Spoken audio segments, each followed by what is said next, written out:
Bonsoir!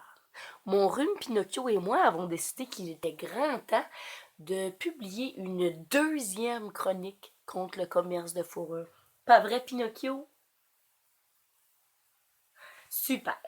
Donc, pour l'occasion, je me suis déguisée en lapin. Pareil, regarde, on est pareil. Donc, c'est le temps d'une deuxième chronique amère qui fait filer le monde cheap. Wouhou! OK.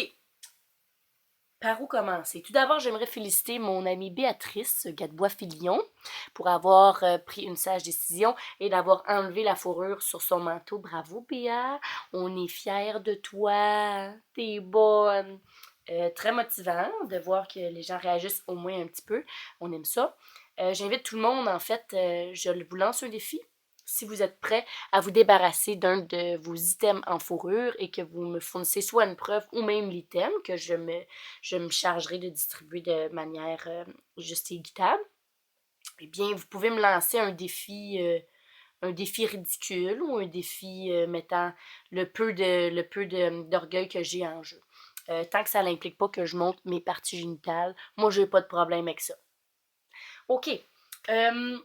Bon.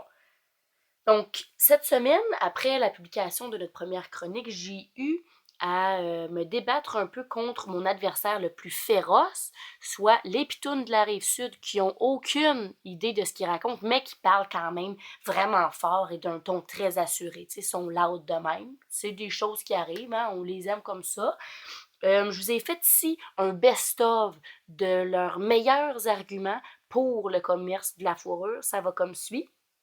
J'ai censuré les noms et les fautes d'orthographe. Tu sais, vous ne quand même pas me faire actionner, là, tu sais. Donc, j'ai eu...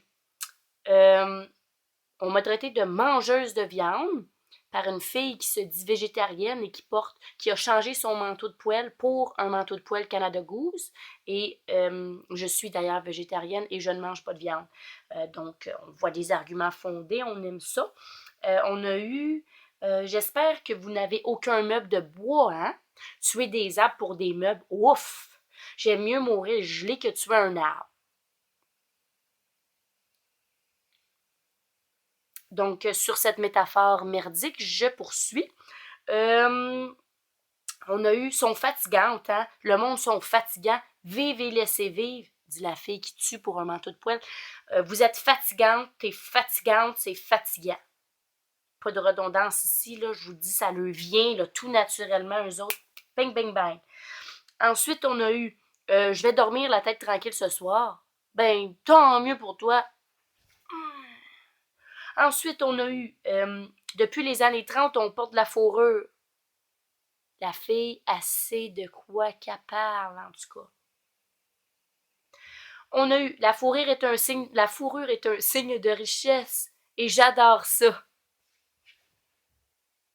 Je pense que c'est ma préférée. Ensuite, on a eu bonne chance avec votre boycottage. Ça fait 100 ans qu'on fait des vêtements en fourrure. Un autre qui sait de quoi qu'elle parle. Vous perdez carrément votre temps. C'est bon, on continue, on aime ça. Les plus grands designers travaillent avec la fourrure. On a eu j'adore mon manteau de fourrure et j'ai même eu droit à une photo d'une pitoune de la Rive-Sud enroulée dans son capuchon de poêle. C'était écœurant. J'ai aussi reçu une autre photo d'une fille qui m'écrivait c'est du renard tout doux et je suis fière de le porter. Ben moi, je serais fière de te mettre direct là, dans la gorge. Ça, là, ça, il y aurait de quoi être fier. Non, c'est pas vrai, hein? Je vous aime toutes. Ensuite, il y a eu j'adore les animaux et j'adore la viande, je ne pourrais vivre sans ça. On a aussi, comme tu dis, on est en 2014, décroche, on va utiliser de la fourrure 400 autres années. Positivisme. On a eu m'en va manger du bacon. Je pense qu'on va m'arrêter là, vous avez compris. Donc, en allant stalker une de ces jeunes femmes qui avait fait beaucoup de commentaires, j'ai rapidement vu qu'elle était propriétaire d'un lapin. C'est son animal domestique. C'est pas ironique, ça. Donc, aujourd'hui, je vais vous donner des statistiques effroyables Sur les lapins, on va faire ça de même, OK? Des lapins, il y en a beaucoup dans les chapeaux, la fameuse sucre avec le pompon de poil, c'est souvent du lapin. Pour les hommes et les femmes aussi, la grosse cochonnerie de chasseurs. Il y en a plein, partout. Donc, pour un petit manteau de poêle, de fourrure, ça prend 40 lapins. Et la question que je vous lance cette semaine, c'est si vous deviez vous-même tuer les animaux qui ont servi à faire votre Pinocchio de manteau de poêle, est-ce que vous le porteriez? Penserez à ça. 40% des lapins qui sont élevés sur des fermes à fourrure finissent avec des infections et des abcès sous les pattes parce que les cages sont tout maganées dégueulasses puis ils s'infectent les pattes là-dessus. Le fait que la cage soit tellement petite, ça fait qu'ils ont des problèmes d'os, ils ont une déformation de la colonne parce qu'ils ne peuvent pas s'étirer, ils ne peuvent pas jouer, ils ne peuvent pas sauter, ils ne peuvent pas creuser, ils ne peuvent pas s'asseoir et ils ne peuvent même pas déplier leurs belles oreilles. Ensuite, OK, il y a deux types de cages. Donc, il y a les petites où le lapin est tout seul. Et les lapins sont des animaux sociaux, ce qui fait que tout seul dans une cage, ils virent un peu cinglés et ils ont des symptômes comme tous les animaux qui sont en cage. Donc, c'est ceux qui vont se lancer dans les barreaux, qui vont essayer de gruger jusqu'à se briser les dents. On a aussi des cages de groupe où on empile le plus de lapins possible et c'est là qu'ils deviennent très agressifs et qu'ils s'arrachent la fourrure et des petits bouts d'oreilles. Puis, il y a les tas d'excréments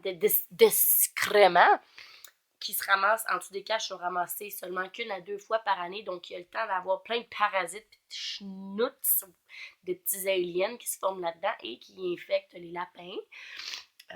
C'est cool, hein, vivre comme, tu sais, tes voisins d'en dessous, c'est des parasites, c'est spécial, pareil. OK. Donc, ces lapins-là sont tués après 10 semaines, donc leur vie, elle dure seulement 10 semaines. On les tue, that's all. Puis il y a aussi les lapines porteuses. Donc, eux, on les insémine artificiellement. 7 jours après qu'elles aient accouché, elles sont réinséminées et ainsi de suite. Il y a un tiers des mères lapines, de celles qui servent à la reproduction, qui meurent à chaque année. Donc, il y a juste 2 tiers qui survivent. La façon qu'ils les inséminent, ça cause des perforations vaginales, des infections bactériennes des parties génitales. Party pogné là-dedans dans les usines à fourrure, là. Hein? La façon qu'il les tue, ben, il y a 2 moyens. Le premier, c'est avec à coups de bâton, hein, comme des barbares, comme des maudits hommes de Cro-Magnon que nous ne sommes plus. Ou l'autre façon, c'est qu'on les électrocute. Dans les 2 cas, après, on leur tranche la gorge pour être sûr de drainer tout le sang. Et tout ça, c'est fait devant les 9000 autres lapins qui vont être abattus cette journée-là. Donc, ils regardent leur famille, leurs frères et sœurs, se faire égorger, électrocuter et battre à mort à coups de bâton. Et le lapin est un animal qui ne fait pas de bruit avec sa bouche. J'ai vu ça sur vidéo, si ça vous tente, si vous n'avez rien à faire à soi, vous regarderez ça, ma gang. Une fois, l'électrocution, ça fait qu'ils sont souvent, ils ne sont pas morts en fait, et on les égorge vivants, ou ils commencent à se faire arracher la fourrure et ils sont encore vivants. Et à ce moment-là, le lapin est dans une détresse telle qu'il crie. Donc, vous écouterez ça et je vous souhaite de faire de beaux rêves là-dessus. C'est ça. Que la culpabilité vous hante, chers amis.